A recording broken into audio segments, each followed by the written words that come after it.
আমাদের দেশে যে সেকুলাররা আছে এরা আসলে বিভিন্ন ক্যাটাগরি গুলা, এই ক্যাটাগরি বিভিন্ন হওয়ার একটা বড় কারণ হচ্ছে আসলে এখানে সচেতনভাবে সেকুলার খুবই কম। আমাদের সচেতনভাবে মুসলিমও কম।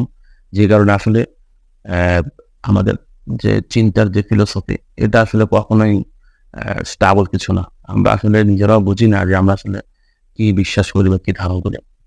একজন মুসলিম হিসেবে আমাদের অবশ্যই পরকালকে বিশ্বাস করতে হবে। আসলে পরকালকে বিশ্বাসের বিষয়টা এত বেশি প্রাসঙ্গিক যে আপনি কখনোই এটিকে পাশ কাটিয়ে যেতে পারবেন না। কারণ আমাদের একটা বিশ্বাস হলো যে এই দুনিয়াতে আমাদের আসা হয়েছেই মূলত পরকালীন যে আমাদের অবস্থান জান্নাত বা জাহান্নাম সেটা নির্ধারিত হওয়ার জন্য। তো ওই আপনি যদি এটা বিশ্বাস করে নেন, সেক্ষেত্রে আপনি দুনিয়াতে কিভাবে এমন কোনো কাজ করতে পারেন যে কাজের সাথে আপনার পরকালের কোনো সম্পর্ক নেই। এখানে অনেকেই হয়তোবা বলবে যে আসলে আমরা তো দুনিয়াতে চলতে গিয়ে জাগতিক যে কাজগুলো, দুনিয়াবী যে কাজগুলো সেগুলো তো করা লাগবে। দুনিয়াবী কাজ, জাগতিক কাজ সেগুলো তো আসলে আমরা করব, অবশ্যই করব। সেগুলো কেউ না করলে সে কি দুনিয়াতে টিকে থাকতে পারবে? কিন্তু এটা তো বিশ্বাসের সাথে জড়িত একটা প্রসঙ্গ। একজন মুসলিম তার কাছে দুনিয়াবী কাজ। সে এই কাজগুলো করার সময় তখন সে ভাববে যে এই কাজ আমাকে এমনভাবে করতে হবে যাতে করে আমার পরকাল নষ্ট না হয়। কারণ আমাদের কাছে তো মূল প্রসঙ্গটাই পরকাল।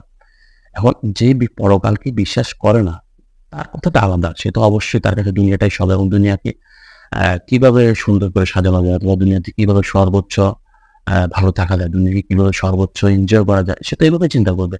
কিন্তু যে ব্যক্তি বিশ্বাস করে দুনিয়া উপভোগ করার জায়গা না, দুনিয়া এনজয় করার জায়গা না, বরং দুনিয়া হলো একটা পরীক্ষার জায়গা।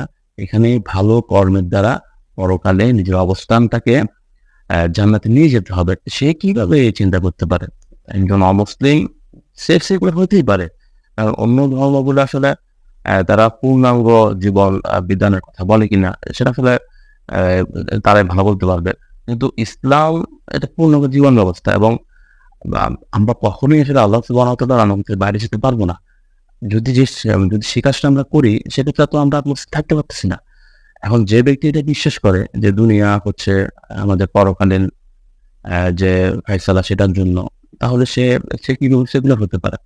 সেকুলার জীবন ব্যবস্থায় সেকুলার যে সিস্টেম সেখানে তো পরকালকে উপেক্ষা করা হয়।